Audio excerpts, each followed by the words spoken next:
vous avez là deux caractères, deux lapins, un gris, un marron, dans deux trous. Vous êtes à l'extérieur, vous êtes dans la nature, signalé par une espèce de petite herbe verdâtre autour des lapins.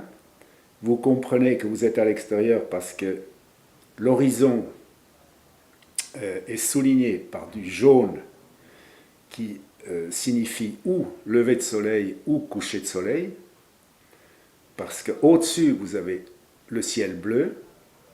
Les deux lapins se tournent le dos, jetant un coup d'œil vers l'autre sans se saluer, sans vraiment tourner la tête, et signifiant avec le titre que ces deux-là sont brouillés. C'est clair, pareil. Et c'est toujours comme ça, avec Claude.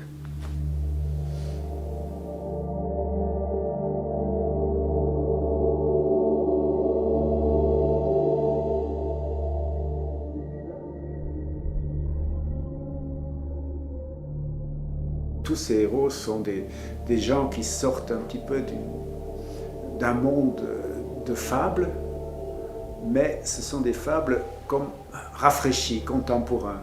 Il les a mis dans notre époque, bien qu'utilisant un petit peu les stéréos de toujours, quoi, qui datent sans doute même d'avant Ésope.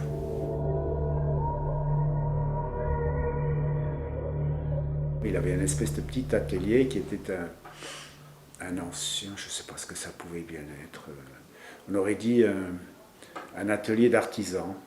Il passait tous les jours dans son atelier, il y allait comme s'il allait au boulot, quoi.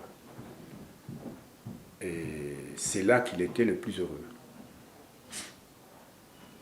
Une fois qu'on a pris l'habitude de travailler ensemble, c'est-à-dire au bout de 2 ou 3 livres, il débarquait un jour simplement, généralement vers 10h du matin, sans s'annoncer, sans prendre rendez-vous, et il s'asseyait ici, à la table rouge, et il me présentait son livre, peut-être 2-3 phrases avant. « Tu vas bien ? Oui, ça va, et toi ? Très bien. Voilà, je t'ai apporté un nouveau livre. » Bon. Il me présentait les originaux, tout était parfaitement au point, très propre, très professionnel. Je lisais son projet, je feuilletais les images et je disais c'est parfait, merci Claude. Voilà, c'était très simple.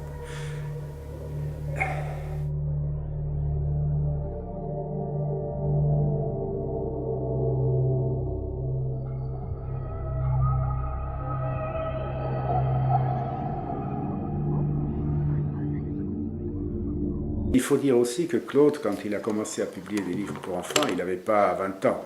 Je crois que... Moi, quand je l'ai rencontré, il devait avoir dans les 40-45 ans. Et il avait derrière lui une carrière dans le domaine il était directeur de rédaction de PIF, ce journal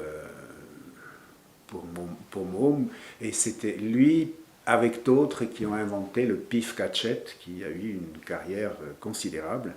Il faisait des courtes bandes dessinées, des strips, oui. Et donc il avait du métier, quoi. Il savait comment raconter une histoire, il savait aussi comment faire monter l'attention, etc. Enfin, il ne débarquait pas comme ça, sans aucune expérience.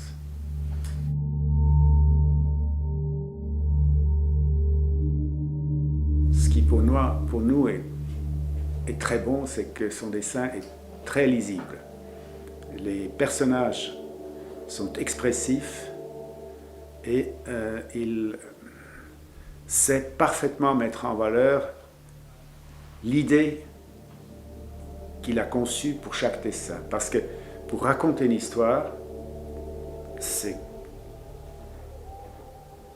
il est très important de passer d'une image à l'autre de façon clair. Quand on tourne une page, quelque chose a bougé, quelque chose s'est passé. Et chaque dessin doit être relié à celui qui l'a précédé, mais avancer dans l'histoire, faire avancer l'histoire. Pour cela, naturellement, il faut se concentrer sur le héros. Le héros, c'est la base de toute histoire. Et un lecteur doit s'identifier avec le héros. Il ne peut s'identifier avec un héros que si le héros est parfaitement lisible. Si on voit son état, pas seulement physique, son mouvement, qu'est-ce qu'il fait physiquement, mais aussi il faut qu'on comprenne s'il a peur, s'il est heureux, s'il est exalté, enfin voilà, son état psychologique. Les deux doivent être, et ça, pour ça, il faut être très clair, très simple. Alors il a probablement emporté un tout petit peu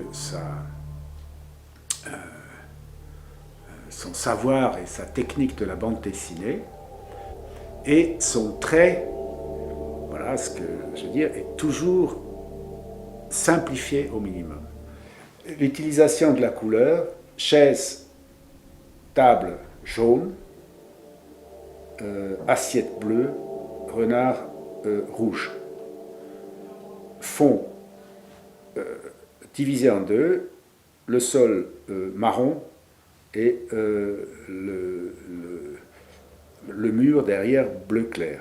Le tout se détache parfaitement et le titre « Bon appétit, Monsieur Renard » ne laisse aucun doute à ce que fera le renard dans 10 secondes. Dès qu'on aura tourné la tête, eh bien, lui aussi va tourner la tête et il va commencer à manger.